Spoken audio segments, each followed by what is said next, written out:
నాగలక్ష్మి గారు గణపతి ఆదర్వ శీర్షము పడతారు. తర్వాత మనము సత్సంగం.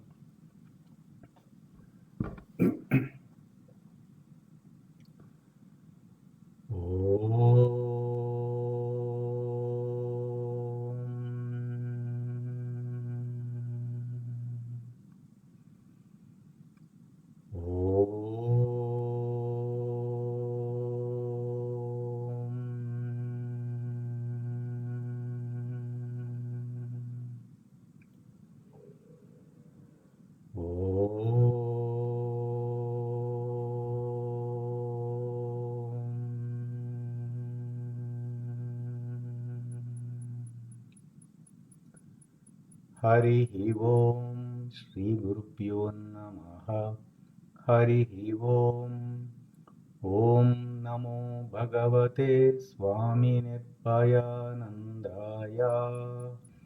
ఓం నమో భగవతే స్వామి అచల పరిపూర్ణానందాయ. హరి ఓం. గురుర్బ్రహ్మ గురుర్విష్ణుః గురుర్దేవో మహేశ్వరః. గురుః సాక్షాత్ పరం బ్రహ్మ. తస్మై శ్రీ గురవే నమః. బ్రహ్మానందం పరమసుఖదం కేవలం జ్ఞానమూర్తిం ద్వంద్వాతీతం గగనసదృశం తత్వమస్యాదిలక్ష్యం ఏకం నిత్యం విమలమచలం సర్వధీ సాక్షిభూతం భావాతీతం త్రిగుణరహితం సద్గురుం తం నమామి. ఓం నమో బ్రహ్మాదిభ్యో బ్రహ్మ విద్యా సాంప్రదాయ కర్తృభ్యో వంశ ఋషిభ్యో మహాభ్యో నమో గురుభ్యః.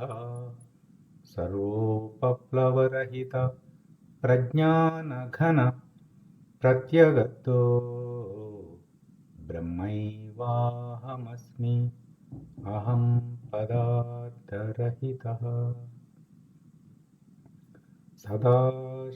సదాశివసమారభతే శ్రీ మహావిష్ణు సూర్య యాజ్ఞవల్క్య జనక వ్యాస శుకయోగి సాందీప శ్రీకృష్ణ జగద్గురుభ్యాం శంకర భగవత్పాదాచార్య మధ్యమాం శ్రీధర శివరామాఖ్య కృష్ణదేశికవరాభ్యాం మన్మడుపు సుబ్బయార్య కొల్లికోటయార్య గురుప్రసాదారావార్య స్వామి నిర్భయానందాఖ్య అచల పరిపూర్ణానందాభ్యాం అస్మదాచార్య పర్యంతం వందే గురు పరంపరాం.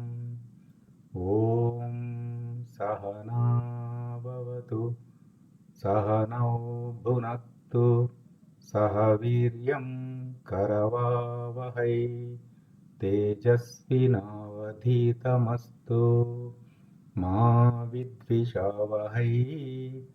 ఓం శాంతి శాంతి శాంతి. అచల పరిపూర్ణ సంకల్పం.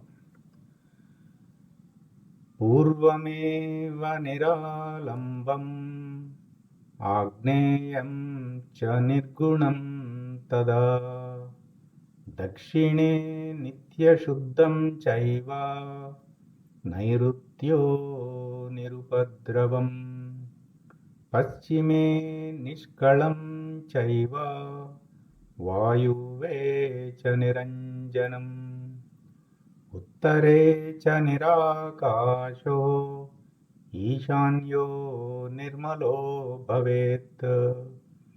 ఊర్ధ్వశ్చ నిరాకారతః అధశ్చ నిర్వికారతః అంతర్బహిశ్చ సర్వత్ర అచలోయం సనాతనః. ఓం నిర్భయానందాయ విద్మహే అచల పరిపూర్ణాయ ధీమహి తన్నో పరాత్పర ప్రచోదయాత్. ఓం సాయీశ్వరాయ విద్మహే సత్యదేవాయ ధీమహి తన్నః సర్వ ప్రచోదయాత్. ఓం తత్పురుషాయ విద్మహే మహాదేవాయ ధీమహి తన్నో రుద్ర ప్రచోదయాత్. ఓం సద్గురురూపాయ విద్మహే జ్ఞానబోధామృతాయ ధీమహి తన్నో శ్రీ విద్యాసాగర ప్రచోదయాత్. ఓం స్వాత్మానందాయ విద్మహే అచల పరిపూర్ణానందాయ ధీమహి తన్నో దేశికేంద్ర ప్రచోదయాత్. హరి ఓం శ్రీ గురుభ్యో నమః. హరి ఓం. నాగలక్ష్మి గారు గణపతి అథర్వ శీర్షం. అలాగే. హరి ఓం శ్రీ గురుభ్యో నమః. హరి ఓం. ఓం నమో భగవతే స్వామి నిర్భయానందాయ. ఓం నమో భగవతే స్వామి అచల పరిపూర్ణానందాయ. హరి ఓం. గణపతి అథర్వ శీర్షం. ఓం భద్రం కర్ణేభిః శృణుయామ దేవాః భద్రం పశ్యేమాక్షిభిర్యజత్రాః స్థిరైరంగైః స్తుష్టువాగుంసస్తనూభిः యజేమ దేవం హితం యదాయుః. స్వస్తి న ఇంద్రో వృద్ధశ్రవాః స్వస్తి నః పూషా విశ్వవేదాః స్వస్తి నస్తార్క్ష్యో అరిష్టనేమిః స్వస్తి నో బృహస్పతిర్దధాతు. ఓం శాంతి శాంతి శాంతి. ఓం నమస్తే గణపతయే త్వమేవ ప్రత్యక్షం తత్వమసి త్వమేవ కేవలం కర్తాసి త్వమేవ కేవలం ధర్తాసి త్వమేవ కేవలం హర్తాసి త్వమేవ సర్వం ఖల్విదం బ్రహ్మాసి త్వం సాక్షాదాత్మాసి నిత్యం. కృతం వచ్మి సత్యం వచ్మి అవత్వమాం అవభక్తారం అవశ్రోతారం అవదాతారం అవధాతారం అవానూజానో శిష్యం అవపశ్చాత్తాత్ అవపురస్తాత్ అవోత్తరాత్తాత్ అవదక్షిణాత్తాత్ అవచోర్ధ్వాత్తాత్ అవాధరాత్తాత్ సర్వతో మాం పాహి పాహి సమంతాత్. త్వం వాంగ్మయస్త్వం చిన్మయః త్వమానందమయస్త్వం బ్రహ్మమయః త్వం సచ్చిదానందాద్వితీయోసి త్వం ప్రత్యక్షం బ్రహ్మాసి త్వం జ్ఞానమయో విజ్ఞానమయోసి. సర్వం జగదిదం త్వత్తో జాయతే సర్వం జగదిదం త్వత్తస్థిష్టతి సర్వం జగదిదం త్వయి లయమేష్యతి సర్వం జగదిదం త్వయి పృచ్ఛేతి. త్వం భూమిరాపో నలో అనిలో నభః త్వం చత్వారి వాక్పదాని త్వం గుణత్రయాతీతః త్వం అవస్థాత్రయాతీతః త్వం దేహత్రయాతీతః త్వం కాలత్రయాతీతః త్వం మూలాధారస్థితోసి నిత్యం త్వం శక్తిత్రయాత్మకః త్వాం యోగినో ధ్యాయంతి నిత్యం. త్వం బ్రహ్మా త్వం విష్ణుస్త్వం రుద్రస్త్వం ఇంద్రస్త్వం అగ్నిస్త్వం వాయుస్త్వం సూర్యస్త్వం చంద్రమాస్త్వం బ్రహ్మభూర్భువస్త్వం. గణాదీం పూర్వముచ్చాయి వర్ణాదీం తదనంతరం అనుస్వారః పరతరః అర్ధేందులసితం కారేణ వృద్ధం ఏతత్వమనుస్వరూపం. అకారః పూర్వరూపం అకారో మధ్యమరూపం అనుస్వారాస్త్యాంత్యరూపం బిందురుత్తర రూపం. నాదః సంధానం సగంహితా సంధిః సైషా గణేశ విద్యా నిత్రుద్గాయత్రీ ఛందః గణపతిర్దేవత. ఓం గం గణపతయే నమః. ఏకదంతాయ విద్మహే వక్రతుండాయ ధీమహి తన్నో దంతి ప్రచోదయాత్. ఏకదంతం చతుర్హస్తం పాశమంకుశధారిణం రథం చ వరదం హస్తే దిగ్భ్రాణం మూషకధ్వజం రక్తం లంబోదరం శూర్పకర్ణకం రక్తవాససం రక్తగంధానులిప్తాంగం రక్తపుష్పైః సుపూజితం భక్తానుకంపినం దేవం జగత్కారణమచ్యుతం ఆవిర్భూతం చ సృష్ట్యాదౌ ప్రకృతేః పురుషాత్ పరం. ఏవం ధ్యాయత్యో నిత్యం స యోగీ యోగినాం వరః. నమో ప్రాతపతయే నమో గణపతయే నమః ప్రమథపతయే నమస్తేస్తు లంబోదరాయ ఏకదంతాయ విఘ్ననాశినే శివసుతాయ వరదమూర్తయే నమః. ఓం భద్రం కర్ణేభిః శృణుయామ దేవాః భద్రం పశ్యేమాక్షిభిర్యజత్రాః స్థిరైరంగైః సుష్ఠువాగంసస్తనూభిः యసేమ దేవహితం యదాయుః.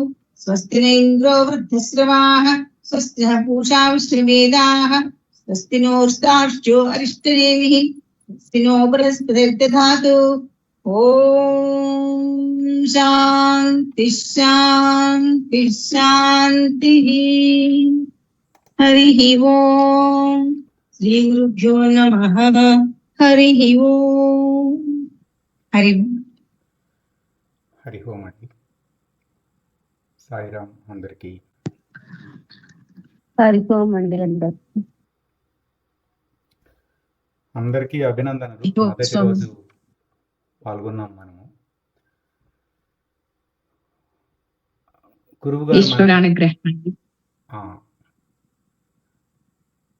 గురువుగారు మనకి నిర్దేశించినది ఆత్మబోధ అంశము.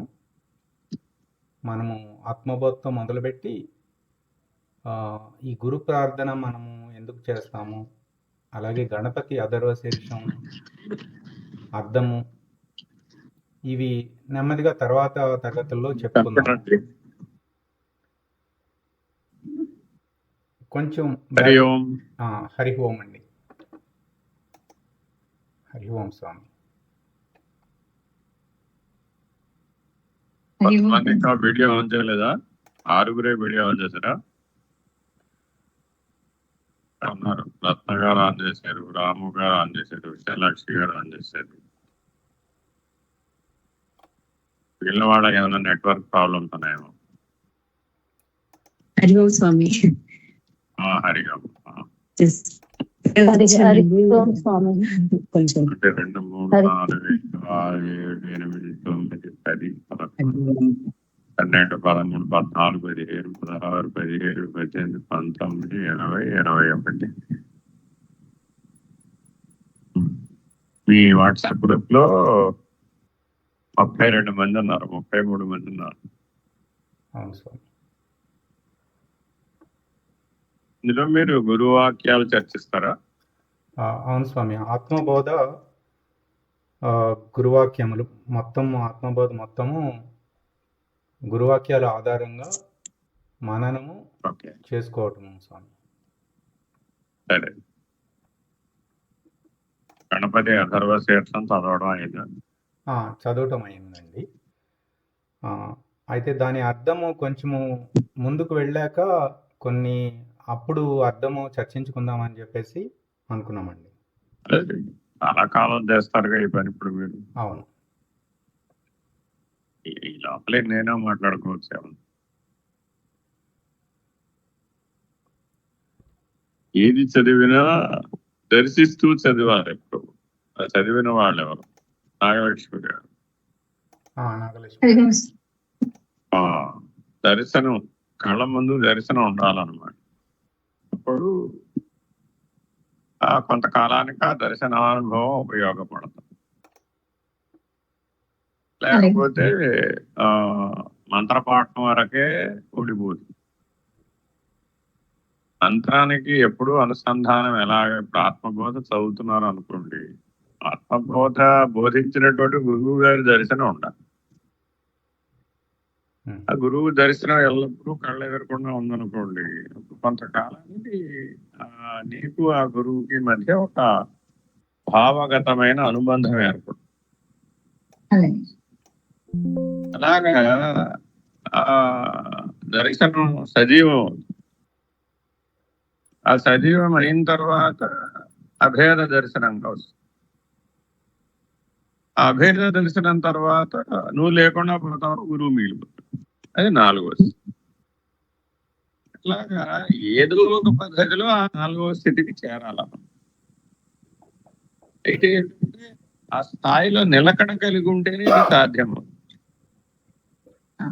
మాటిమాటికి అలా స్వయంగా దేహాభిమాన స్థితికి తిరిగి వచ్చేసే వాళ్ళకి అవి నిలబడు. అదే ఆ గ్రహింపు ఉండాలన్నమాట.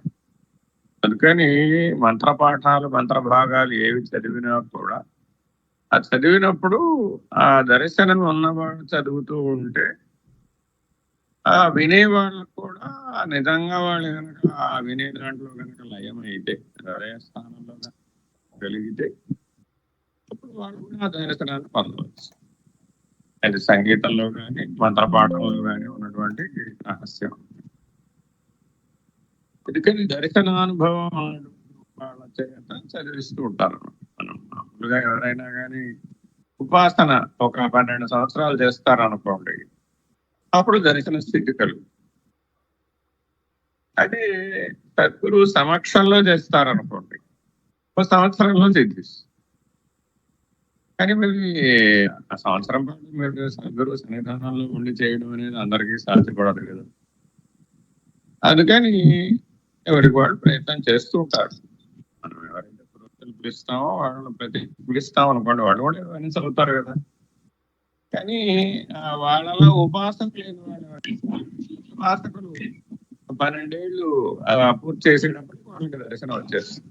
మంత్రపాఠం ఉన్నటువంటి గొప్ప రహస్యం అన్నమాట.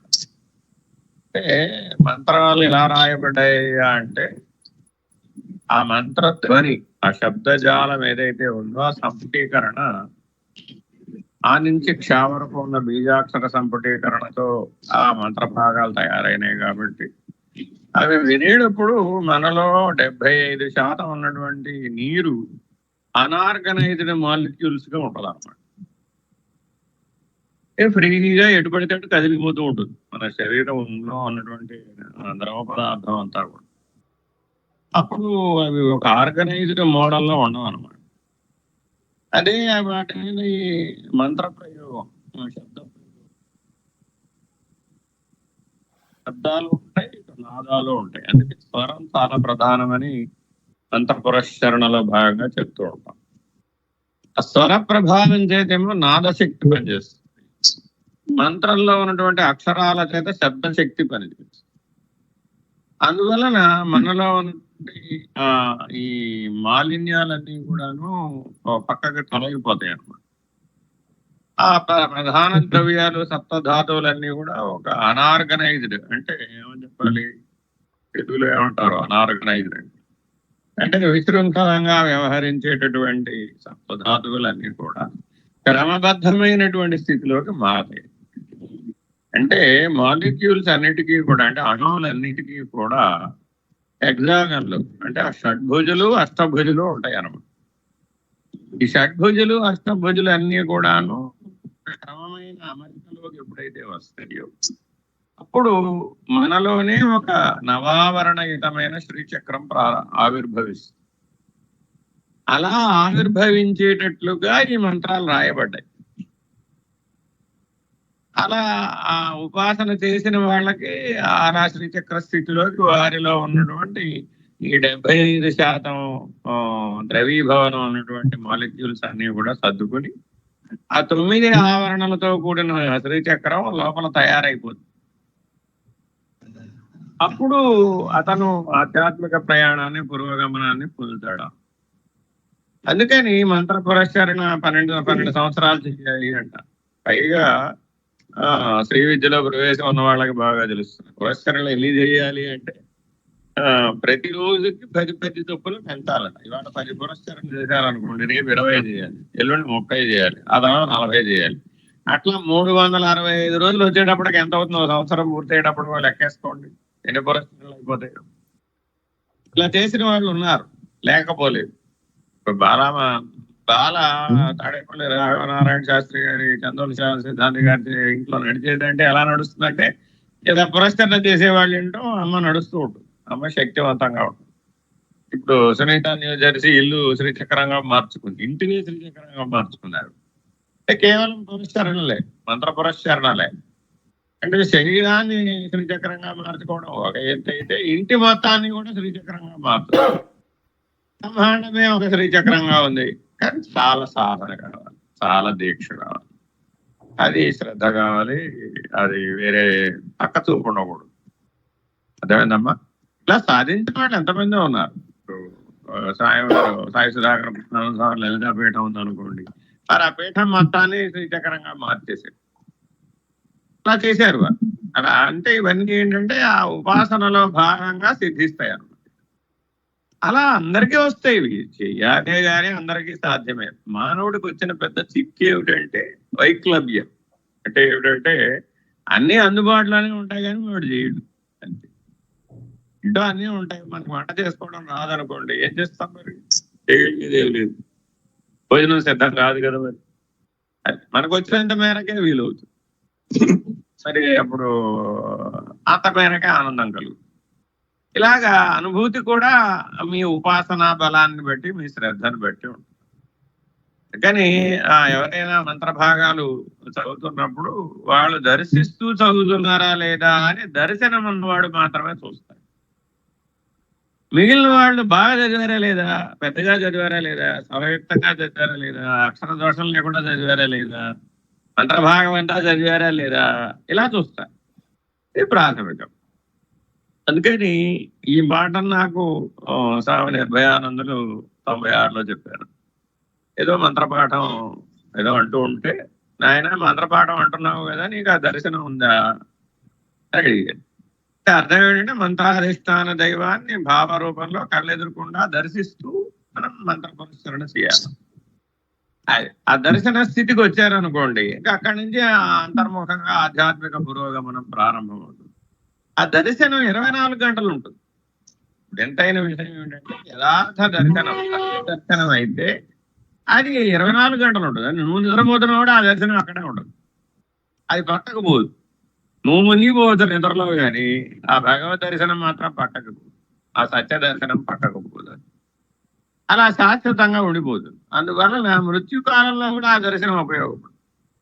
అయితే ఈ 4 స్థాయిలలో కోట్ల మంది ఉంటారు. ప్రాథమిక భాగమైనటువంటి పురస్కరణలో ఉండే వాళ్ళు కొంతమంది, దర్శన స్థితికి వచ్చిన వాళ్ళు కొంతమంది, ఆ దర్శనాన్ని తనలో దర్శిస్తూ ఆ లోపల కూడా అదే అయి ఉన్నది అనేటటువంటి అంతర్ముఖ దర్శనం కలిగిన వాళ్ళు కొంతమంది, దాని తర్వాత అభేట దర్శనం పొందిన వాళ్ళు కొంతమంది, 4వ స్థితిలో వాడు లేడు, కేవలం పరమాత్మ మిగిలిపోతుంది. అది 4వ స్థితి, తుర్యనిష్ట అంటారు దాన్ని. అందుకని తుర్యనిష్టకి చేరేవాళ్ళు కొంతమంది. దీన్ని దర్శన విధానం అని అంటారు. అంటే ఉపాసనా పద్ధతిలో ఈ దర్శనాలు సహజంగా వస్తూ ఉంటాయి. అయితే ఏంటంటే ప్రతి మానవుడు ఏదో ఒక సందర్భంలో దైవానికి అటాచ్ అవుతాడు, అవ్వక తప్పదు ఎలా అయినా కానీ. ఎందుకంటే వాడు కర్మానుభవం అటే దారి తీస్తుంది కాబట్టి ఎవరెవరైతే ఇప్పుడు ఏ ప్రయత్నమైనా చేయండి, మీరు ఇప్పుడు మొదలుపెట్టిన ప్రయత్నం దాదాపు 2 సంవత్సరాలు చేస్తాడు అనుకుంటా కృష్ణప్రసాద్. సుమారు, ఎందుకంటే 280 భాగాలు కదా, ఎంత లేదన్నా ఒక్కొక్క భాగానికి 2-3 అన్నా రాసేస్తుంటాడు స్లైడ్స్ ఆయన. అది అందుకని ఒక 2 సంవత్సరాలన్నా పడుతుంది కనీసం మీకు మీ అధ్యయనం, తక్కువే పట్టదు. అయితే ఏంటంటే ఎక్కువ మంది ఉన్నారు. వచ్చి చిక్కు ఏమిటంటే 38 మంది ఉన్నారు. అందరూ మరి ఇందులో ఎట్లా జాయిన్ అవుతారో నాకు తెలియదు, కానీ మరి వీళ్ళకి సమీక్ష ఎలాగా, వీళ్ళకి ఏం అర్థమైందో ఏం అర్థం కాలేదు. పైగా ఒక్కొక్కరికి తెలుగు వచ్చు, ఒకరికి ఇంగ్లీష్ వచ్చు, ఒకరికి హిందీ వచ్చు.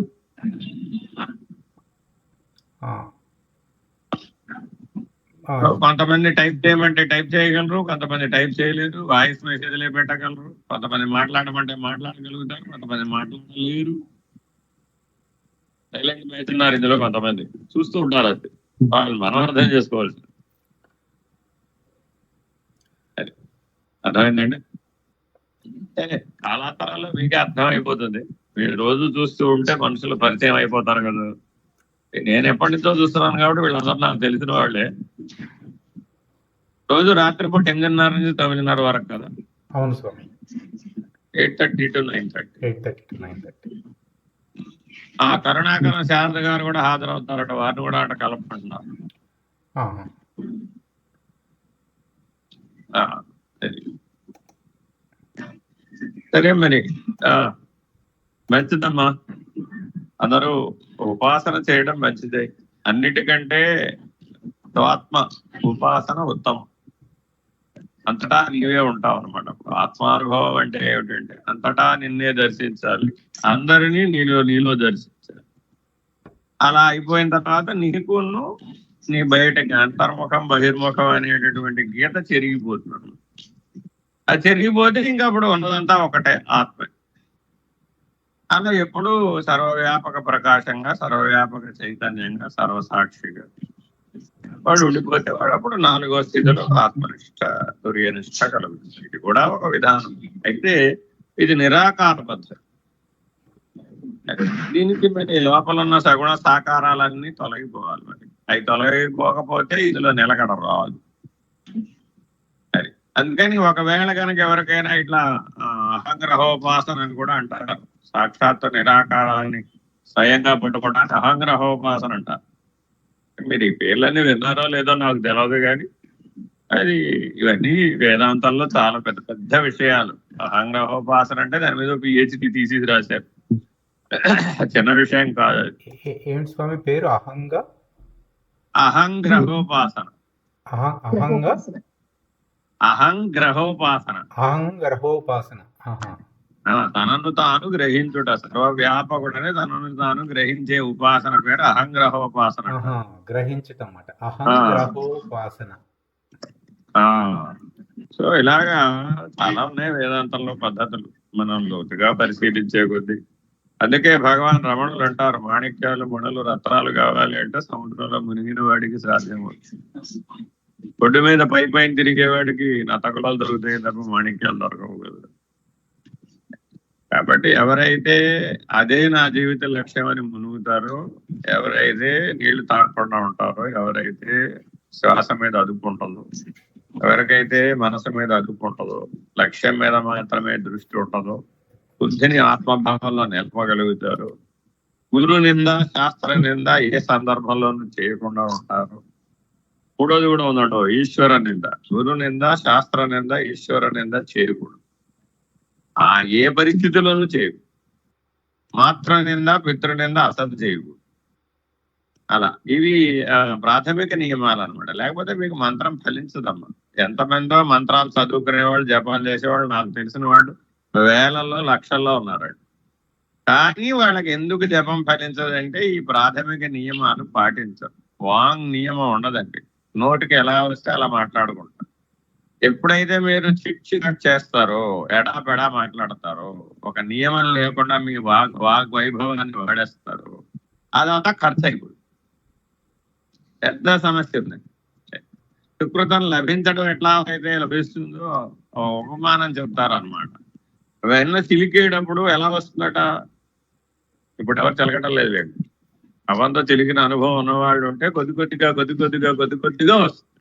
అంతేగాని ఒకేసారి 250 గ్రాములు వచ్చేసి డైరెక్ట్ గా. కానీ రావడం ప్రారంభమైన తర్వాత 15 నిమిషాల్లోనే అయిపోతుంది పని. రావడానికి గంట సేపు చిలకాలి. గంట సేపు చిలికిన తర్వాత వెన్న రావడం ప్రారంభమైతే వెన్న పూర్తిగా ఏర్పడడానికి, విడిపోవడానికి 15 నిమిషాలు పడుతుంది. అది సరిగ్గా కనుక గుర్తించలేదు అనుకోండి, ఇంకో 10 నిమిషాలు తిప్పాడు అనుకోండి, వచ్చిన వెంట కరిగింది.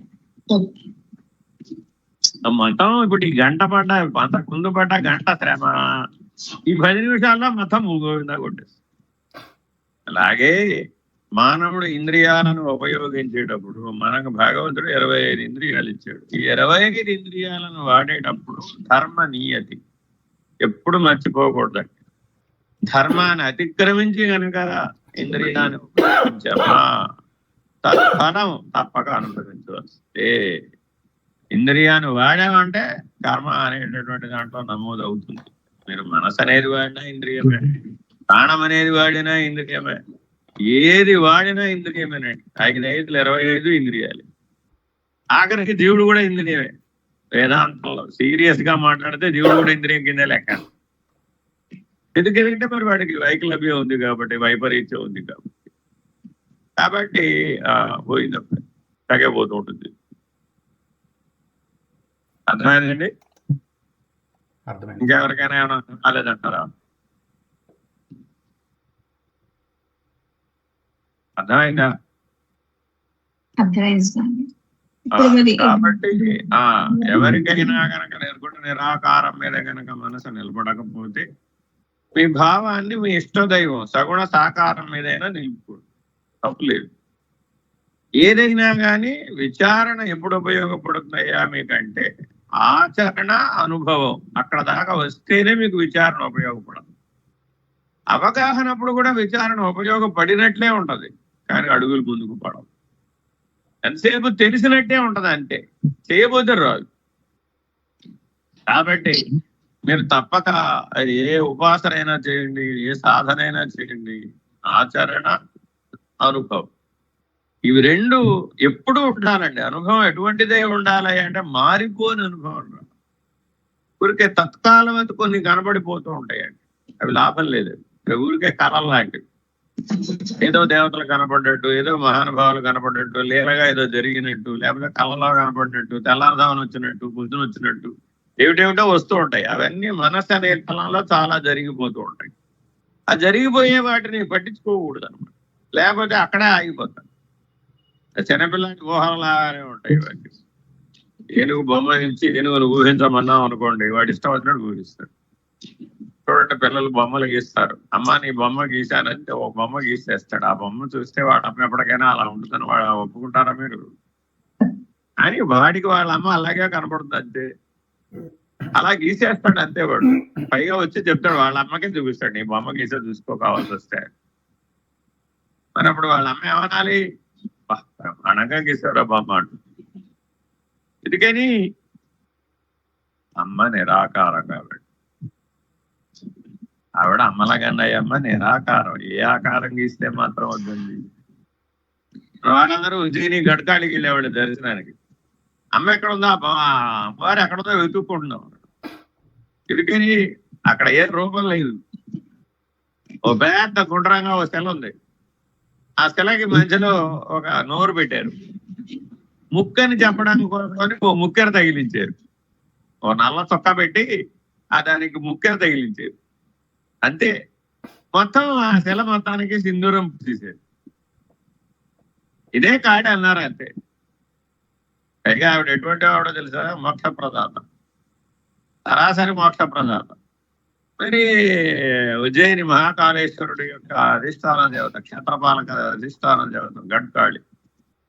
మరి కాలానికి అధిష్టానమైనటువంటి కాళిని అలా చూపెట్టారు. మరి ఇప్పుడు కాలానికి అధిష్టానమైన కాళి ఏ రూపంలో ఉందని రాయాలి? అన్ని చోట్ల మీరు చూడండి, నాలుక పెద్దగా బయట పెట్టినట్టు, పుర్రెల మాల వేసుకున్నట్టు, శివుడిని నేల మీద పెట్టి కాలు ఆయన హృదయం మీద పెట్టినట్టు, ఏంటంటే రకరకాల చిత్రాలు చాలా కనపడుతూ ఉంటాయి. నిన్న ఎవరో పంపించారు తిథి నిత్యలు 16. ఆ తిథి నిత్యల రూపంలో 16 కాళీ రూపాలు పంపించారు. ఓహో, వీడి ఇంకా చాలా తెలివైన రూపం. ఎందుకంటే కాలానికే రంగు రూపం వేసేస్తున్నాం మనం. కాలానికి రంగు రూపం ఏంటి? అర్థం లేదు కదా. కాబట్టి కృష్ణుడికి రూపం ఏంటంటే ఒట్టి మాట. కృష్ణుడికి రూపం లేదైనా బాబు, కాలస్వరూపుడు, పరమాత్మ కాలస్వరూపుడు. ఆయనే స్వయంగా భగవద్గీతలో చెప్పుకున్నాడు, నిజనే కాలస్వరూపుడని ఈ సకల బ్రహ్మాండాలను భక్షించేస్తున్నానయ్యో.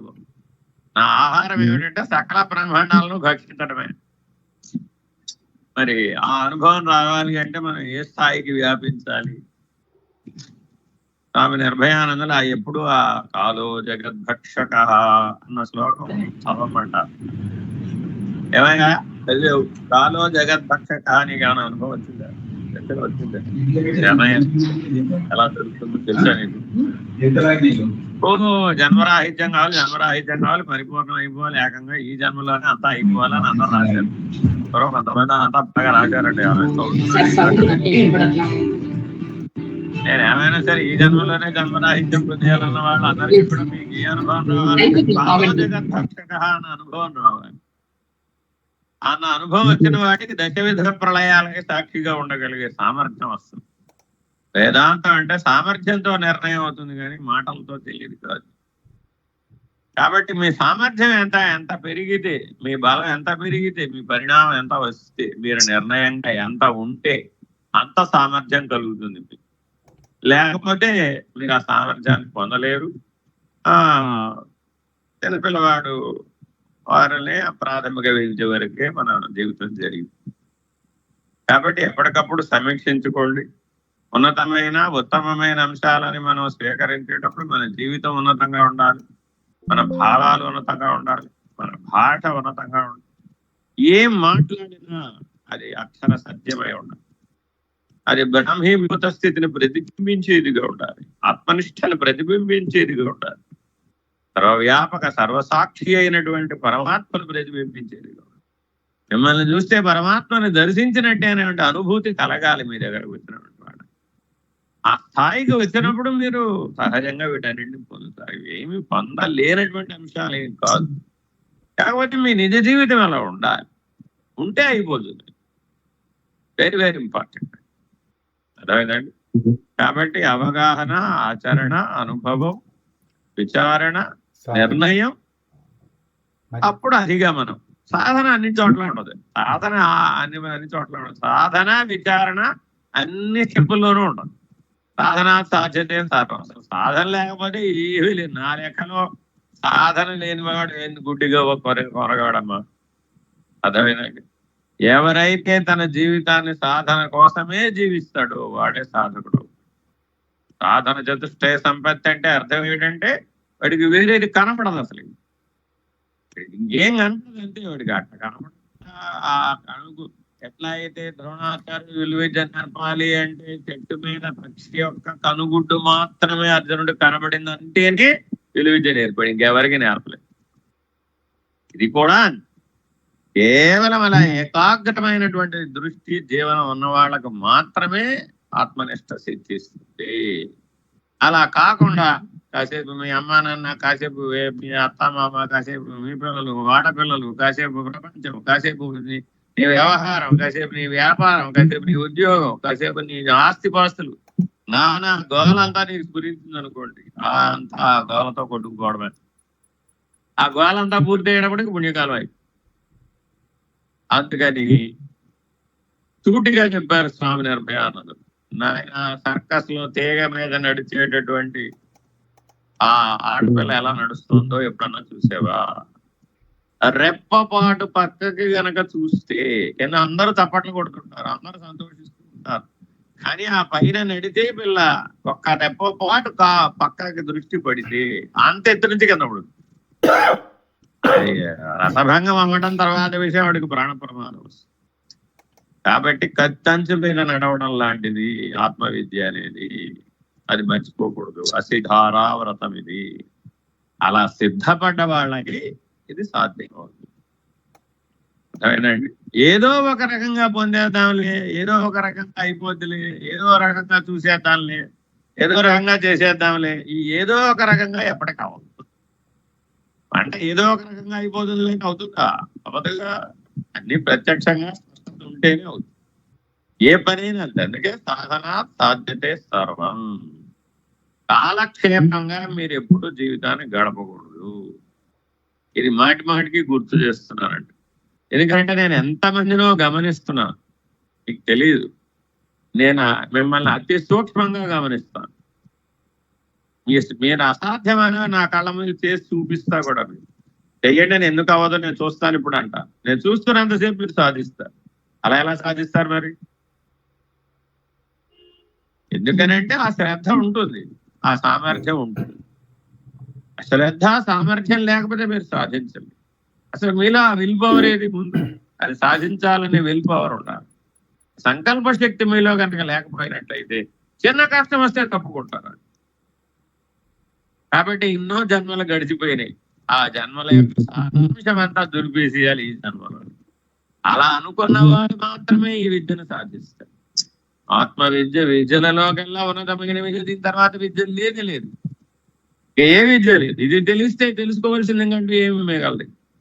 ఇది సాధిస్తే ఇంకా సాధించవలసిందంటే ఏమీ మిగలదు. ఇది పూర్తయితే ఏదీ లేదు, వాటికి మృత్యువు లేదు, మృత్యు భయము లేదు.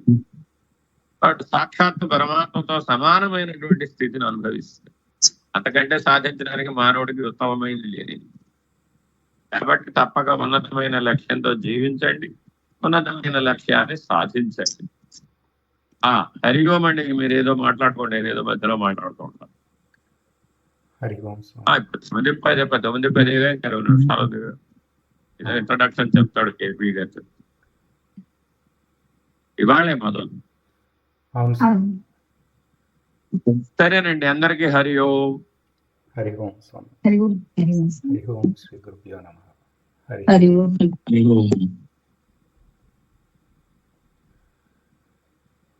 సాయిరామ్ అండి. హరి ఓం సార్. గురువు గారు ఆశీస్సులు కూడా అందాయి మనకి. మనందరం గట్టిగా సంకల్పం చేసుకుని ప్రయత్నిద్దాము.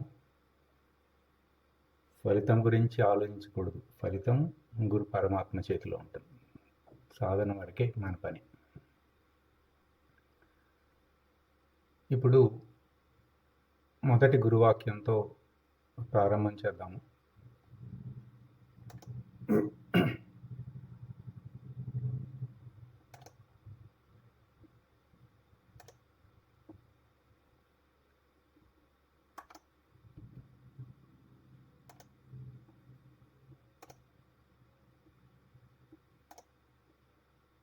స్క్రీన్ కనిపిస్తుంది కదండి? అనిపిస్తుంది.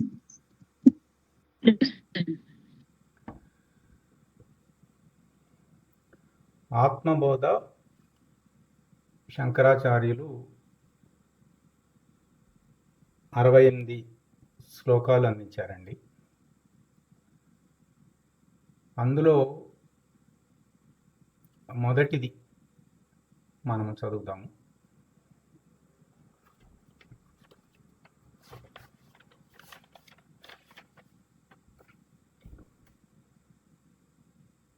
తపోభిక్షీణ పాపానాం శాంతానాం వితరాగిణాం ముముక్షూణామపేక్ష్యోయం ఆత్మబోధో విధీయతే. ఇంకోసారి చదువుతాను. తపోభిక్షీణ పాపానాం శాంతానాం వితరాగిణాం ముముక్షూణామపేక్ష్యోయం ఆత్మబోధో విధీయతే. ఇది శ్లోకం.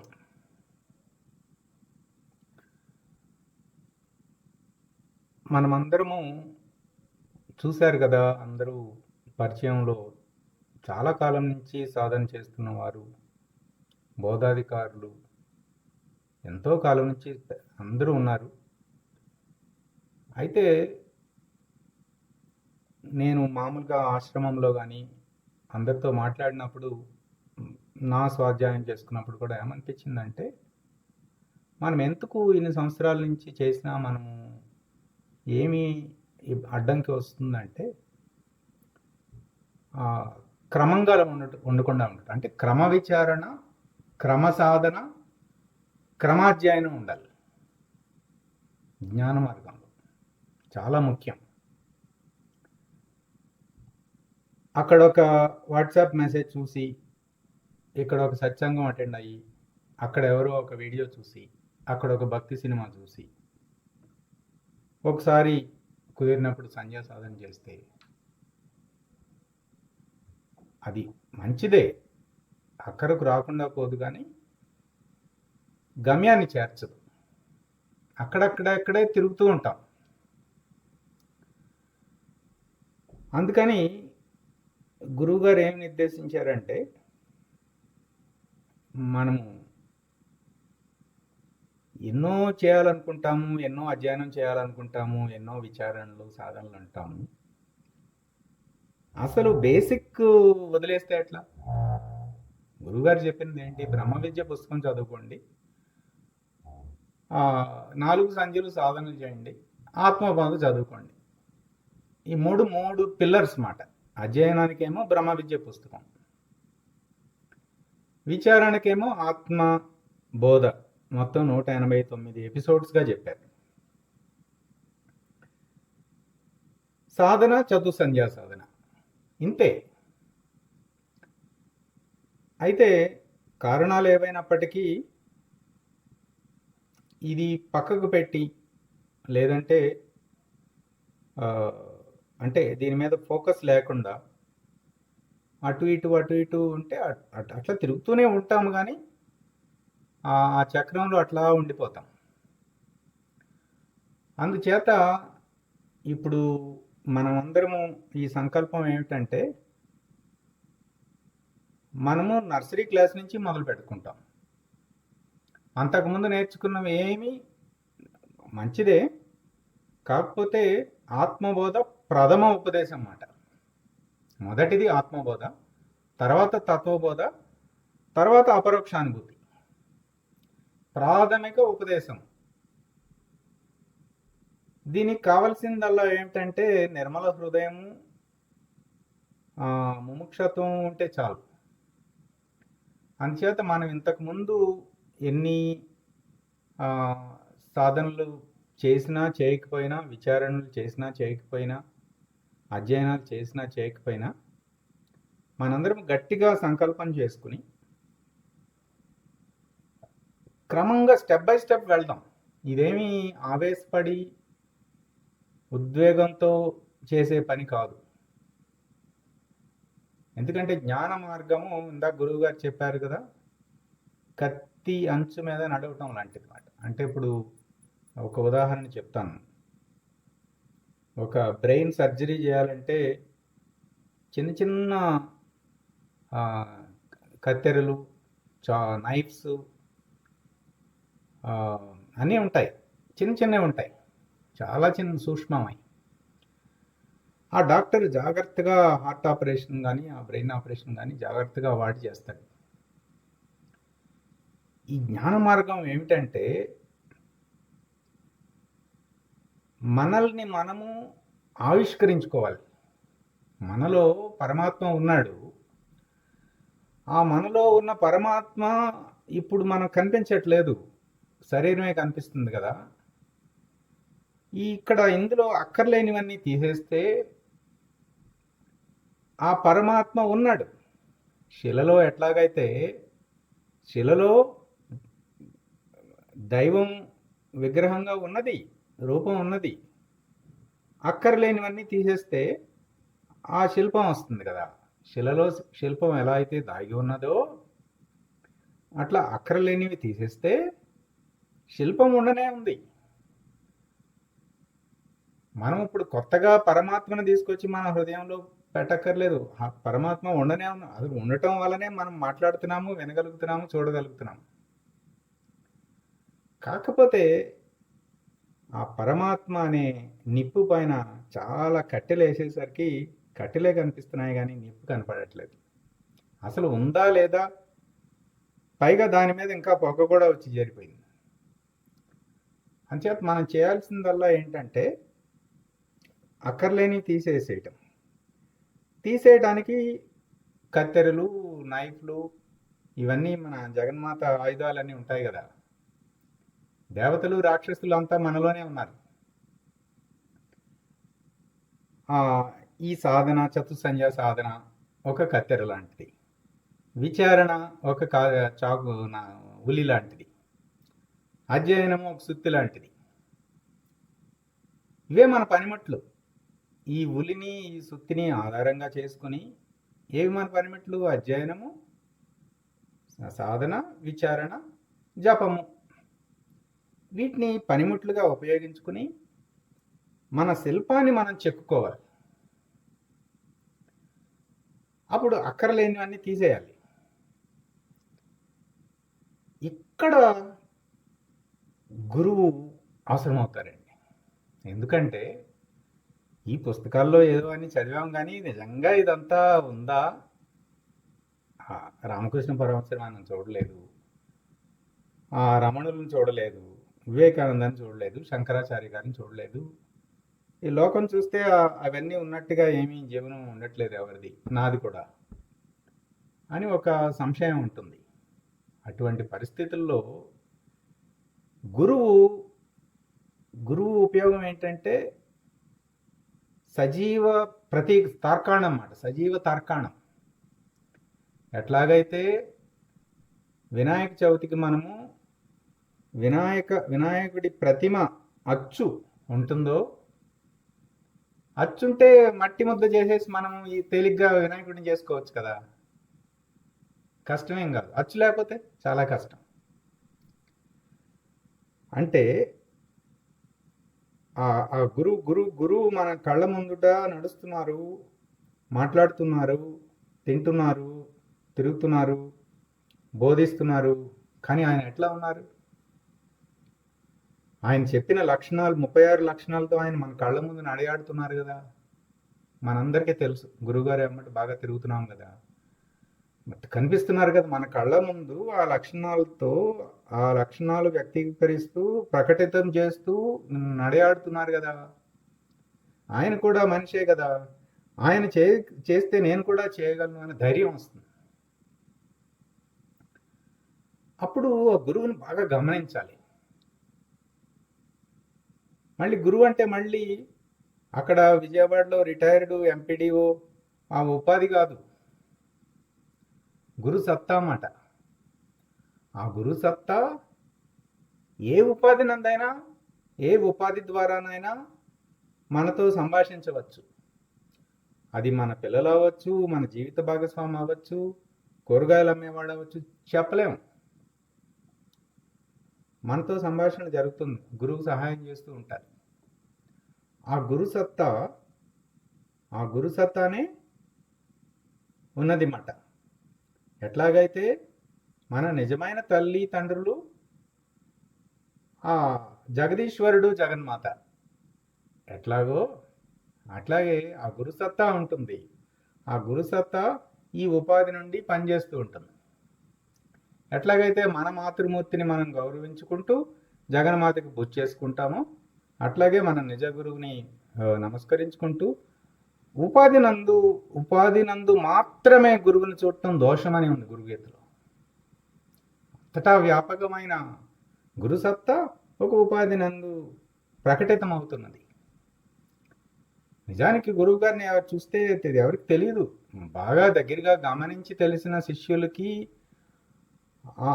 ఆయన వలన ప్రభావితమై ఎదిగిన శిష్యులకు తెలుస్తుంది తప్ప ఆయన ఎవరు ఏమిటి అనేది అది నిజానికి వారి జీవితము స్టడీ చేస్తే దాని మీద హార్వర్డ్ యూనివర్సిటీలోను స్టాన్ఫర్డ్ యూనివర్సిటీలోను కొన్ని పిహెచ్డీలు చేయొచ్చు. ఏదో మన అదృష్టం, మనకి ఆశ్రయం లభించింది. నేను చెప్పేది ఏంటంటే గురువు అనే అచ్చు నమూనా మనకు దొరికింది మన పూర్వజన్మ సుకృతం చేత. ఆ గురువుని గమనించి ఆ లక్షణాలను పట్టుకుని మనం మట్టిలాగా అందులో ఇమిడిపోవాలి ఆ లక్షణాలతో. అప్పుడు విఘ్నేశ్వరుడు తయారైపోతాడు. ఇది సాధన అన్నమాట. ఈ లక్షణాలనే శాస్త్రాల్లో ఇప్పుడు ఈ 65 శ్లోకాల్లో చెప్పిందంతా కూడా ఈ లక్షణాలే. ఆ లక్షణాలు అంటే ఇక్కడ మనము ముక్కు ఎలా ఉంటుంది వినాయకుడికి, చెవి ఎలా ఉంటుంది కాదు, ఇక్కడ అది ప్రతీక. నిజానికి గురువు ఏ లక్షణం ఒక సందర్భం వచ్చిందండి జీవితంలో. ఒక ఎదురుగుండా ఒక మనిషి నుంచున్నాడు, ఒక సందర్భం వచ్చింది. ఇదే పరిస్థితిలో గురువు ఉంటే ఎలా స్పందిస్తారు? నేను కూడా అలా స్పందిస్తున్నానా? ఇట్లా చూసుకుంటూ ఉండాలి మాట, పోల్చి చూసుకుంటూ ఉండాలి. అది గురువుని నమూనాగా ఉపయోగించుకుని లక్షణయుతంగా మనం కూడా ఇందాక చెప్పారు కదా, దర్శనం 4 స్థితుల్లో చెప్పారు కదా. అప్పుడు చాలామంది ఏమని రాశారు, లక్ష్యము గురువుతో మమైకం అని. మమైకం అవ్వాలంటే మరి ఈ లక్షణాలు ఆ లక్షణాలు ఒకటేగా ఉండాలిగా. అప్పుడెప్పుడు మనము ఈ మాలిన్యము, ఈ మాలిన్యం అంటే గుణమాలిన్యం ఇవన్నీ తీసేస్తే అప్పుడు చక్కగా గురువు ఎప్పుడు, సముద్రం ఎప్పుడు నదిని కలుపుకోవడానికి సిద్ధంగానే ఉంటుంది. అట్లా మనం ప్రయాణం సాగిద్దాము. మనము ప్రారంభిద్దాం మొదటి గురువాక్యంతో. క్రమంగా నిదానంగా దాదాపు గంట సేపు గురువుగారు చెప్పిన బోధలో సుమారు 2-3 గురువాక్యాలు ఉంటాయి.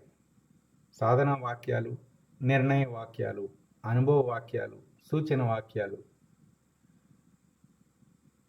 అవి చాలా జాగ్రత్తగా, ఎట్లాగైతే ఒక హార్ట్ సర్జన్ ఎంత జాగ్రత్తగా సర్జరీ చేస్తాడో అట్లా మన మీద మనము శస్త్రచికిత్స సర్జరీ చేసుకుంటున్నాం అన్నమాట ఈ జ్ఞాన మార్గంలో. ఈ లక్షణాలను అర్థం చేసుకోవటం, ఆ లక్షణాలని జాగ్రత్తగా చూసుకోవటం. అందుకే నోట్బుక్ అందరూ తీసుకున్నారు కదా, ఆ నోట్బుక్లో ఏ రోజు ఆ రోజు తారీఖేసి ఈరోజు నా మాటల్లో నాకు ఇది అర్థమయ్యాయి, ఒక 4 మాటలు రాసుకోండి. అప్పుడు మనం 1 నెల 3 నెలలు అంటే మనము 60వ క్లాస్కి వెళ్ళిపోయాక మళ్ళీ ఫస్ట్ క్లాస్ మర్చిపోకూడదు. అప్పుడు నోట్స్ రాసుకున్నప్పుడు మనకి మర్చిపోకుండా ఉంటాం అన్నమాట. తపోభి క్షీణ పాపానం, ప్రతి పదానికి చెప్పారన్నమాట. అసలు తపస్సు అంటే ఏంటి, అసలు పాపం అంటే ఏంటి, ఆ పాపాలు క్షీణించటం అంటే ఏంటి, శాంతం అంటే ఏంటి, ఈ రాగిణం అంటే ఏంటి, ముముక్షు అంటే ఏంటి, అపేక్ష అంటే ఏంటి, ఆత్మబోధ అవసరం ఏమిటి, అక్షరం అక్షరం చెప్పారండి గురువుగారు. చాలా ఇక్కడ ప్రధానంగా అంటే ఇది మొదటి సెషన్ కాబట్టి నేను కొంచెము ఇంట్రడక్షన్ చెప్తున్నాను. ప్రతి సెషన్కి మనం డైరెక్ట్గా గురువాక్యం చెప్పుకోవచ్చు.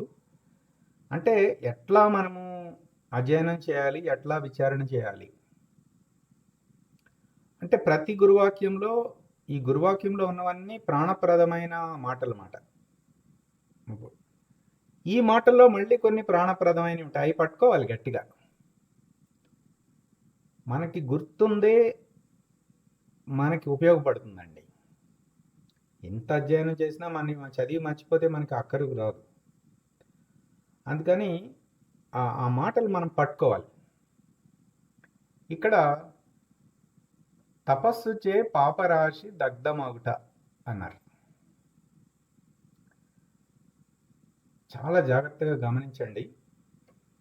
ఒక 10 నిమిషాలు ఎక్కువ తీసుకోవచ్చండి ఈరోజు. తీసుకోండి మేడం, బిగినింగ్ కదా, తీసుకోండి స్వామి, బిగినింగ్. ఇక్కడ ఏం చెప్పారంటే, ఇక్కడ అసలు ఈ ప్రకృతి మాత ఎట్లా పనిచేస్తుంది ఏమిటి, ఈ ఇంద్రియాలు ఏమిటి, ఇంద్రియార్థములు ఏమిటి, మనకి అది చేద్దాము, అది ఈ శబ్ద స్పర్శ రూపరస గంధాలు ఎమ్మటబడి తిరగటం ఏంటి, ఆ ప్రకృతి మాత ఈ పాపపుణ్యాలు ఏమిటి, దీనికి మళ్ళీ ఆ కర్మల ప్రభావం చూపించడం ఏమిటి, అసలు ఏం జరుగుతుంది, ఏమీ అర్థం కావట్లేదు అని మనకి ఒక సందేహం వస్తుంది. నాకు ఆధ్యాత్మిక సాధనలో వచ్చేది మాట, ఏంటిది అసలు, ఏమిటి దేవుడు ఏంటి, ఏం జరుగుతుంది, ఏంటో పండుగలు ఉంటాయి, ప్రసాదాలు ఉంటాయి,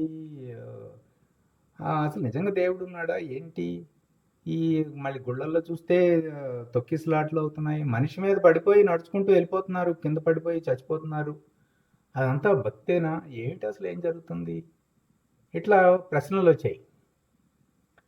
ఇక్కడ ఈ గురువాక్యంలో చాలా స్పష్టంగా గురువుగారు పుణ్యం అంటే ఏంటి, పాపం అంటే ఏంటి, ఇవి చేసినప్పుడు ప్రకృతిలో ఉన్న సూత్రం ఏంటి, ప్రకృతి ఎలా స్పందిస్తుంది, అసలు సాధన అంటే ఏంటి, ఏం చేయాలి, అసలు తపస్సు అంటే ఏంటి, అసలు ఈ ఆత్మబోధ చేయడానికి మనకి అధికారం వచ్చిందా? ఇవన్నీ చెప్పారు ఇందులో. మామూలుగా తపోభిక్షీణ పాపానాం శాంతానాం వీతరాగిణాం ముక్షూణాం అపేక్షయం ఆత్మబోధ విధేయత అంటే మామూలుగా తాత్పర్యం చదువుకుని ముందుకెళ్ళిపోతే ఏమీ ఉండదు. మన దృష్టికిను గురువు దృష్టికి చూడండి. అందుకే మనకి ఒక్కొక్క శ్లోకం మీద 4-5 ఎపిసోడ్స్ చెప్పారు. 4 గంటలు 5 గంటలు, మళ్ళీ ఒక్కొక్క గంట మీద మళ్ళీ 3-4 గురువాక్యాలు. అంటే గురువు దృష్టితో చూసినప్పుడు చాలా ఉంటుంది అందులో. ఇవన్నీ క్రమంగా ఒక్కొక్క అక్షరము ఒక్కొక్క పదము జాగ్రత్తగా అర్థం చేసుకుని నోట్స్ రాసుకుని దాని మీద విచారణ చేసి అది సాధన చేసి అట్లా స్టెప్ బై స్టెప్ క్రమక్రమంగా పరిణతి చెందాల్సిందేనండి. షార్ట్ కట్ ఏమీ లేదు. ఇక్కడ ఎడం పక్క చూడండి, ఈ మైండ్ మ్యాప్ మాట ఇది. ఇందులో మన చెట్టుకి ఎలా అయితే మాను, ట్రంక్ మాను, కొమ్మలు, మళ్ళీ చిన్న కొమ్మలు, ఆకులు అట్లా ఉంటుందో అట్లా ఉంటుందన్నమాట. ఈ ఒక్కొక్కటి చూసుకుని మనము ఒక్కొక్క కొమ్మ చూసుకుని మనము గుర్తుపెట్టుకోవడానికి తేలిగ్గా ఉంటుంది ఈ పద్ధతిలో. ఎందుకంటే మన లోపల బ్రెయిన్ కూడా ఇదే విధంగా లోపల సమాచారాన్ని నిక్షిప్తం చేసుకుంటుంది. ఇది ఒక టెక్నిక్. ఇక్కడ ఏం చెప్పారంటే గురువుగారు, ఇంద్రియములు ఇంద్రియార్థములు. ఎన్ని ఇంద్రియాలు ఉన్నాయండి మనకి? ఒకటే ఇంద్రియం చెప్తారు గురువు గారు. ఇప్పుడు మనస్సే ఒక ఇంద్రియం అంటారు. దాని పని జ్ఞానేంద్రియాలు కర్మేంద్రియాలు అంటారు. కర్మేంద్రియాలు, జ్ఞానేంద్రియాలు, అంతరేంద్రియములు, ప్రాణేంద్రియాలు, ప్రాణేంద్రియాలు, విషయ పంచకం. ఈ శబ్ద స్పర్శ రూప రస గంధములు అనే విషయ పంచకములు ఇంద్రియార్థములు మాట. ఇవేమో ఇవన్నీ కూడా వాటి ఎమ్మట పడి తిరుగుతూ ఉంటాయి అన్నమాట.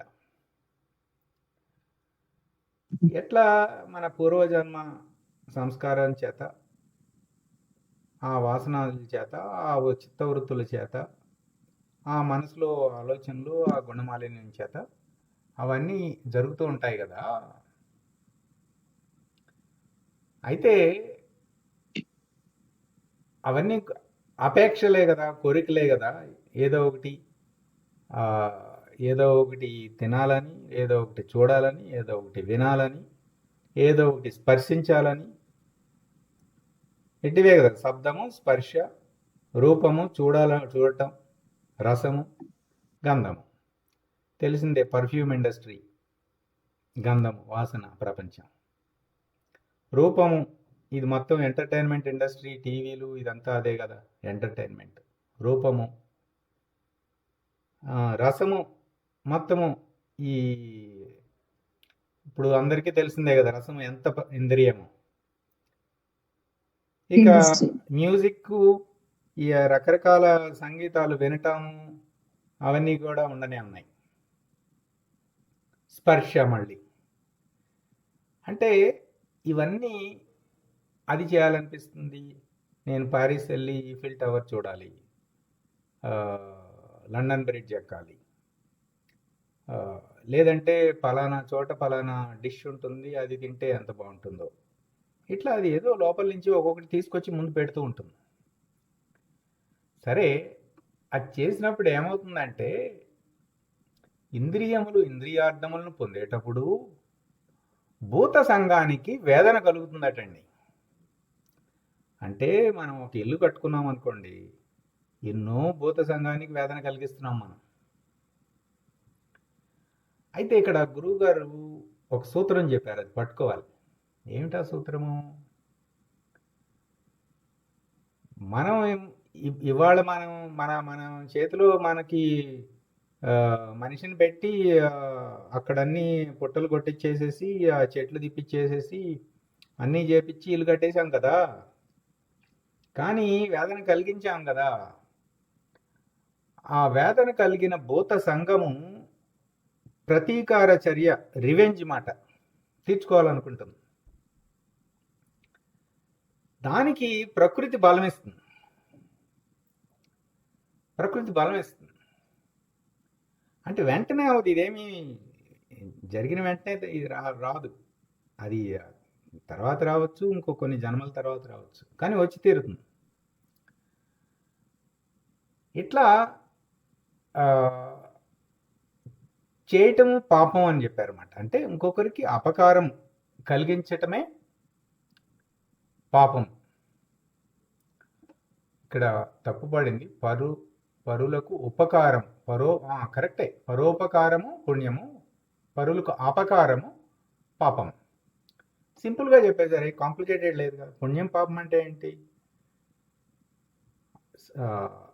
నోటితోనూ మాటల ద్వారా కానీ, మానసికంగా కానీ, చేతల ద్వారా కానీ, త్రికరణములతో ఎవరికి కష్టపెట్టకూడదు, వేదన కలిగించకూడదు, కొట్టకూడదు, మాటలతో ఏడిపించకూడదు, మానసికంగా కూడా వేదన కలిగించకూడదు. ఇది పాపం అని చెప్పారు. క్లియర్గా ఉంది కదా. పుణ్యం రివర్స్. మాటల ద్వారా కానీ, చేతల ద్వారా కానీ, వారి మనసుని ప్రభావితం చేయటం వలన కానీ వారికి కొంచెం మానసిక స్వాంతన కలిగించటం.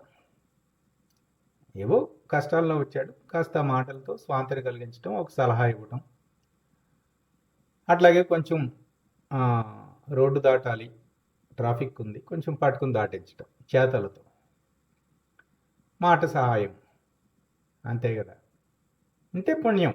పుణ్యం పాపం ఎంత తేలిగ్గా గురువుగారు చెప్పేశారు. అర్థమైంది కదా ఇందులో చాలా తేలిగ్గా. ఇంత తేలిగ్గా మామూలు తేట తెలుగు మాటలతో మనకి అర్థమైతేనే మనకి జ్ఞానం వంటబట్టినట్టు. అంతేగాని మనం ఏదేదో పుస్తకాల్లో శ్లోకాలు వల్లించేసేసి మనకు వంట పట్టిందంటే మన ఆఖరి క్షణంలో అది పనికిరాదు. లేదంటే ఆ సందర్భం వచ్చినప్పుడు ఉపయోగపడదు, నిలబడలేము. ఇక్కడ ఇవాళ నువ్వు చేస్తున్నావు సరే, కానీ రేపు నీకు ప్రకృతి ఆ భూత సంఘానికి బలమిస్తుంది, నీ మీద ఖచ్చితంగా ప్రతీకారం తీర్చుకుంటుంది. ఇది మనందరి జీవితాల్లో అనుభవమే, ఉపమానాల అవసరం లేదు. ఒక్కసారి మన జీవితాన్ని తరచి చూసుకుంటే మనం ఎక్కడెక్కడ మనము వేదన కలిగించామో అది మనకి అనుభవసారంగా తెలుస్తుంది. అవునా కాదండి?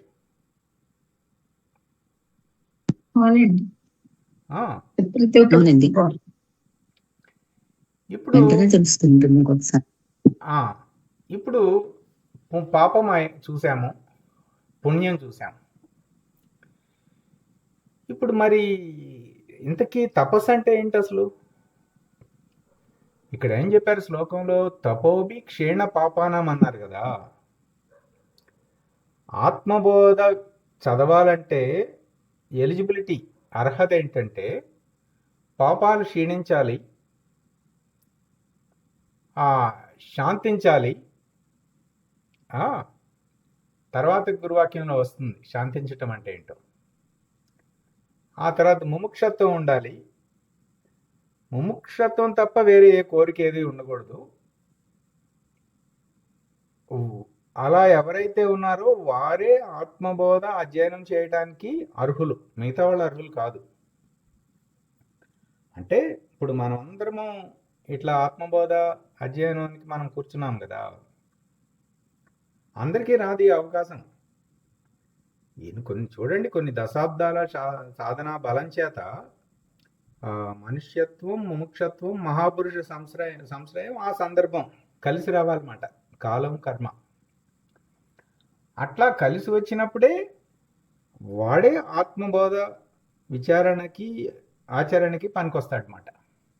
మొదటి శ్లోకం ఎక్కడైనా సరే ఆ గ్రంథకర్త ఏం చేస్తారంటే ఆ పుస్తకంలో ఉన్నది మొత్తం కూడా ఆ మొదటి శ్లోకంలో పెట్టేస్తారు. అట్లా తపస్సు అంటే ఇది మనము రేపు చెప్పుకుందామండి.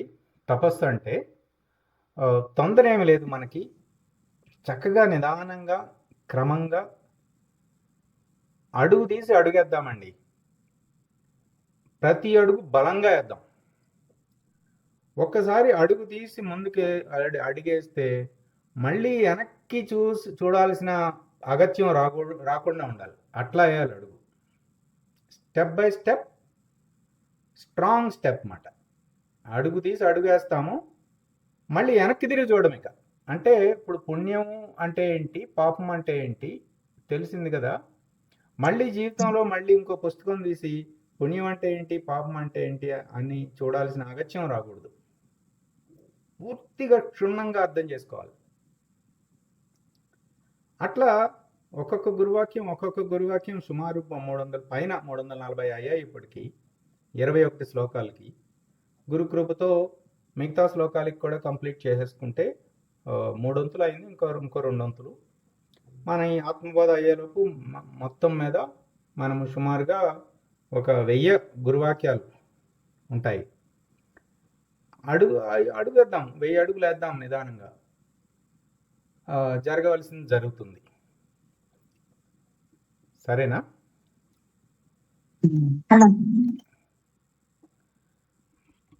ఈరోజు సమయం కొంచెం ఎక్కువ తీసుకున్నాను.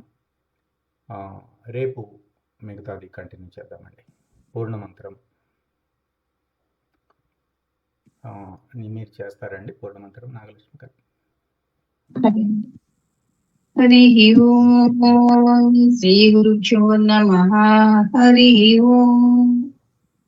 ఓం పూర్ణమదః పూర్ణమిదం పూర్ణాత్ పూర్ణముదచ్యతే పూర్ణస్య పూర్ణమాదాయ పూర్ణమేవావశిష్యతే. ఓం తత్సత్. ఓం శాంతి శాంతి శాంతి. హరి ఓం. శ్రీ గురుభ్యో నమః. హరి ఓం.